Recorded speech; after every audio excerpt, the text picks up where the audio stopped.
Você já se perguntou por que as histórias do folclore brasileiro costumam carregar personagens tão misteriosos e ao mesmo tempo tão humanos? O saci que prega peças, a sereia da água doce que seduz homens e os leva à ruína, o curupira que protege as florestas de forma quase sobrenatural.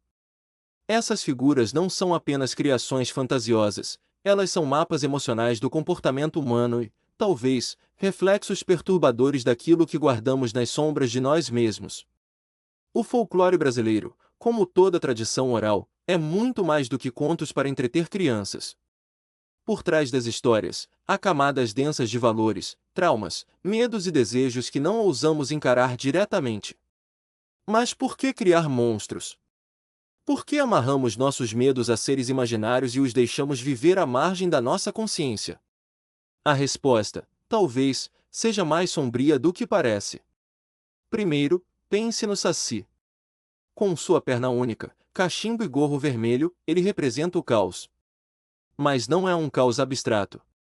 É aquele caos que invade nossa vida sem pedir licença, bagunça tudo, desorienta, e muitas vezes, nos deixa rindo para encarar o desconforto.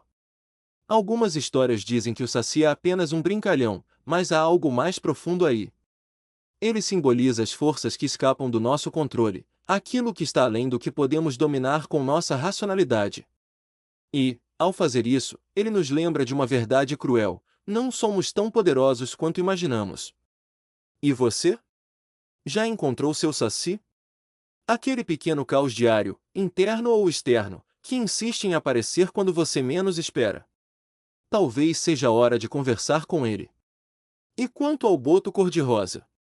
Uma das figuras mais intrigantes do nosso folclore.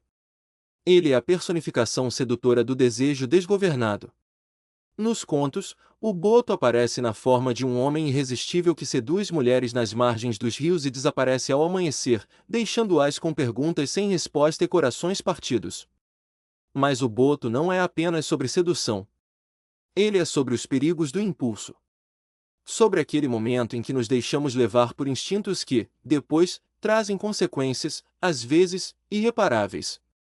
Existe um boto dentro de nós, escondido, esperando o momento certo para despertar. Como lidar com ele? Como encontrar equilíbrio entre o desejo e a razão? Essa é uma pergunta que ecoa em todas as relações humanas. Já o curupira. Este figura é uma espécie de protetor da floresta. Seus pés virados para trás são um símbolo daquilo que confunde e desorienta os invasores. Mas há algo curioso aqui. Diferente do saci ou do boto, o curupira parece ser uma figura defensiva. Ele é um reflexo do instinto de proteção que temos, seja para proteger algo exterior, como a natureza, ou algo interior, como nossas memórias, nossas emoções, ou mesmo nosso entendimento de quem somos. Mas cuidado ao se entender como curupira. Às vezes, queremos proteger tanto algo que acabamos machucando aquilo que deveria ser preservado. Proteger ou sufocar? A linha é sempre mais tênue do que parece. O mais curioso sobre essas figuras, e tantas outras do folclore brasileiro, é que elas permanecem vivas. Transcendem geração após geração. Elas assumem formas diferentes, simbolizam novas questões conforme o tempo avança. Mas uma coisa nunca muda, elas sempre apontam para algo que existe dentro de nós mesmos. Não é sobre o monstro lá fora. É sobre o monstro aqui dentro. Então, por que estudamos histórias como essas? Por que revisamos o folclore, mesmo quando ele parece pertencer ao passado? Por que ele nos dá ferramentas para entender os impulsos e os padrões que ainda regem nossas vidas?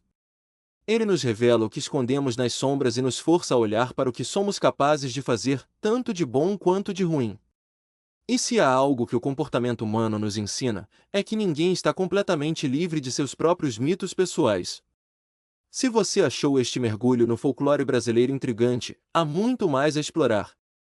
Cada conto, cada figura, é um mundo vasto e misterioso. Continue conosco enquanto desvendamos os mistérios do comportamento humano por meio dessas histórias. E, quem sabe, da próxima vez que ouvir sobre o saci, o boto ou o curupira, talvez perceba algo sobre si mesmo que nunca imaginou.